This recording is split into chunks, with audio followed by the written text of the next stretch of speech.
बहुत समय पहले एक हरे भरे लेकिन साधारण गांव में अरुण नाम का एक युवक रहता था। अरुण बचपन से ही होशियार और मेहनती था। उसके पिता एक किसान थे, मां संभालती थीं। घर में पैसे की कमी रहती थी, लेकिन अरुण के सपने बड़े थे। अरुण का सपना था कि वह गांव में एक छोटी सी किराने की दुकान खोले, ताकि खेती पर पूरी तरह निर्भर न रहना पड़े। लेकिन उसके पास पैसे नहीं थे। वह रोज मजदूरी करके कुछ कुछ बचत करता था। एक दिन गांव में खबर आई कि पास के कस्बे में लाला रामस्वरूप नाम का व्यापारी अपनी पुरानी दुकान किसी ईमानदार युवक को देने वाला है। अरुण का दिल धड़क उठा। अगर यह दुकान मुझे मिल जाए तो मेरी जिंदगी बदल सकती है।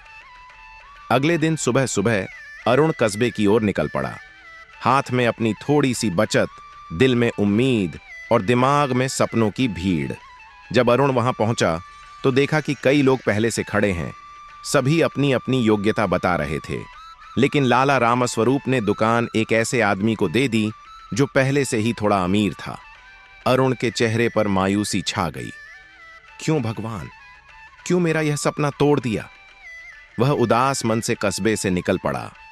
वापसी में अरुण ने रास्ता छोटा करने के लिए जंगल का किनारा पकड़ लिया।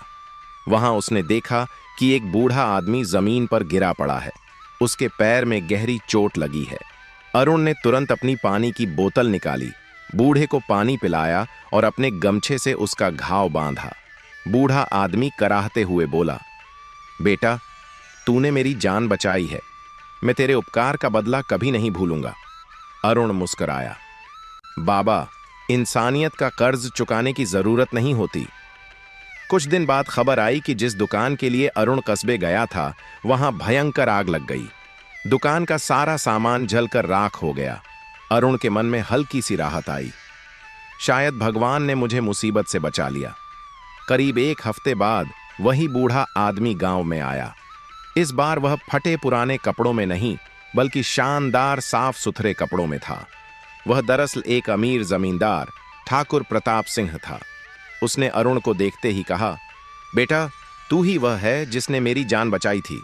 अब यह तेरे लिए मेरा तोहफा है। और उसने अरुण को अपने खेत और गोदाम की देखभाल की जिम्मेदारी दे दी। साथ ही कस्बे में एक नई दुकान भी दिला दी। अरुण ने मेहनत और ईमानदारी से ठाकुर का विश्वास जीत लिया। वह दुकान और खेत दोनों को संभालने लगा। गांव के लोग, जो पहले उसे साधारण मजदूर समझते थे, अब उसका सम्मान करने लगे। कई साल बाद अरुण गांव के बच्चों को पढ़ाते हुए बोला, बच्चों, याद रखो, जो भी होता है अच्छे के लिए होता है। उस दिन अगर मुझे दुकान नहीं मिली होती तो शायद मैं आज यहां तक नहीं पहुंच पाता। भगवान की योजना हमसे बड़ी होती है। गांव के लोग भी उसकी बात को याद रखने लगे। कभी कभी जो हमें बुरा लगता है, वह हमारे लिए सबसे बड़ी भलाई लेकर आता है। बस हमें धैर्य और विश्वास बनाए रखना चाहिए।